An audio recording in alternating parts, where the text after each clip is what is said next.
এতিয়া যিহেতু festive season হয় প্লাছ বিয়াৰ বতৰ হয় তো সেইটো কাৰণে কোনোবাই ব্ৰাইড হ'বলৈ গৈ আছে আৰু কোনোবাই বিয়া খাবলৈ গৈ আছে বা ফেমিলি ফাংশ্যন আছে তো তাৰ কাৰণে মই দুটামান পাৰ্চ লৈ আহিছোঁ যি সকলোৱে ল'ব পাৰিব আৰু খুব ধুনীয়া হয় ইমান ধুনীয়া হেণ্ডৱৰ্ক কৰা আছে ভিতৰতো খুব ডাঙৰকৈ স্পেচ এটা পোৱা যায় আৰু দেখাতো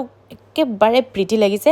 মিডিয়াম চাইজৰ হয় আপোনাৰ ফোনৰ পৰা লৈ কেইটামান মেকআপৰ বস্তুও আহি যাব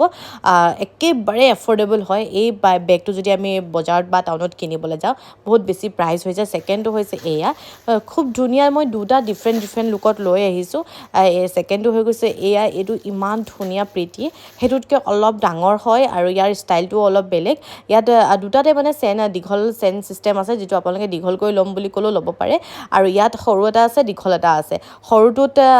পাৰ্ল কৰা ছিষ্টেম আছে যিটো পাৰ্লটো একেবাৰে এটেচ কৰা আছে এনেকুৱা নহয় যে ওপৰে লগোৱা আছে আৰু ভিতৰৰ স্পেচটো মই আপোনালোকক দেখুৱালোৱে আৰু যিটো কেপ হয় ন ইমান ধুনীয়া ষ্টনৰ হয় আৰু এই গোটেই চেইনডাল দেখা পাইছে গোটেই বেগটোতে এটা শ্বাইনৰ কিবা এটা কাম কৰা আছে আৰু ইয়াৰ বহল ডিজাইনটো মই আপোনালোকক দেখুৱাই দিছোঁ এয়া খুব ধুনীয়া হয় দুটা আপোনালোকক যদি লাগে মোক ফ'ল' কৰি কমেণ্টত লিংক বুলি ক'ব মই আপোনালোকক দেখুৱাই দিম লৈ দিম আৰু এইখিনি গোটেইখিনি হেণ্ডৱৰ্ক হয় এয়া চাওকচোন ইমান বেছি প্ৰিটি লাগিছে তো সোনকালে বাই কৰক একেবাৰে দেৰি নকৰিব যিহেতু আউট অফ ষ্টক বহুত সোনকালে হৈ গৈছে আৰু কেনেকুৱা লাগিছে জনাব